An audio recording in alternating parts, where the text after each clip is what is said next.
Magandang araw po. Narito na po ang magiging lagay ng panahon ngayong araw ng Lunes, July 22, 2024. At latest update sa bagyong ating binabantayan na mas lumakas pa bilang isang severe tropical storm.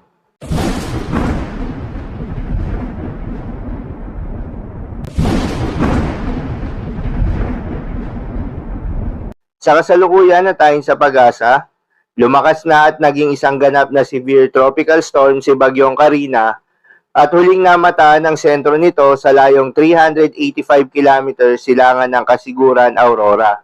May taglay na lakas ng hangin na umaabot sa 95 kilometers per hour malapit sa gitna at pagbugsong umaabot sa 115 kilometers per hour.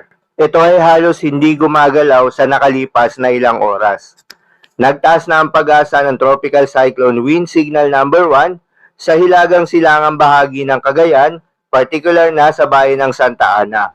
Posibleng madagdagan ang mga itataas sa Tropical Cyclone Wind Signal number 1 sa mga susunod na mga oras. Inaasahang makakaranas ng katamtaman hanggang sa malakas na mga pagulan na may bugso ng hangin ng mga lugar na maapektuhan ng bagyo. Ang bagyong Karina na mabagal na umuusad sa Philippine Sea ay inaasahang lalakas pa bilang typhoon category habang patuloy na tinutumbok itong Ryukyu Island. Posible rin itong mag-rapid intensification o pagbilis ng paglakas. Tinatayang lalabas ito ng Philippine Area of Responsibility sa Miyerkules ng gabi o Huwebes ng madaling araw. Samantala, ang dating bagyong Butchoy ay lumakas na rin at isa ng tropical storm category na binigyan ng international name na Prapiron. Nagbabadya itong tumama sa Hainan Province ng Southern China ngayong araw. Bagong low pressure area naman ang nabuo sa bahagi ng Guam sa labas ng Philippine Area of Responsibility. Pinangalanan nito ng Joint Typhoon Warning Center na Invest 93W. Bahagyang tumaas ang tsansa nito na maging isang ganap na bagyo at patuloy na binabantayan kung papasok ng Philippine Area of Responsibility. Patuloy namang magdadala ng mga pagulan na may pagbugso ng hangin ang papalakas na hanging habagat na hinahatak pa rin ng dalawang nasabing bagyo, lalo na sa Luzon, pinakaapektado pa rin ang kanlurang bahagi sa mga susunod na araw.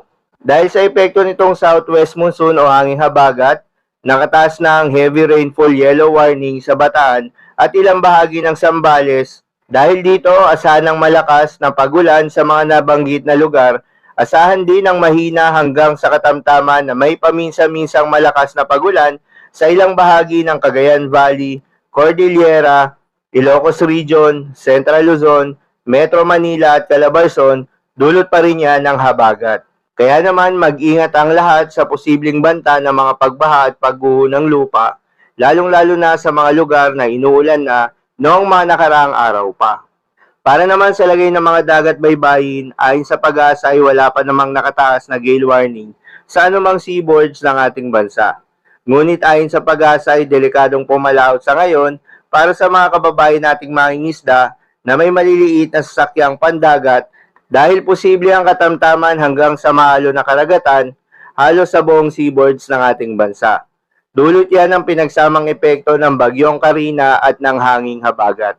So, yun lamang po para sa lagay ng panahon ngayong araw ng Lunes. Keep safe, everyone.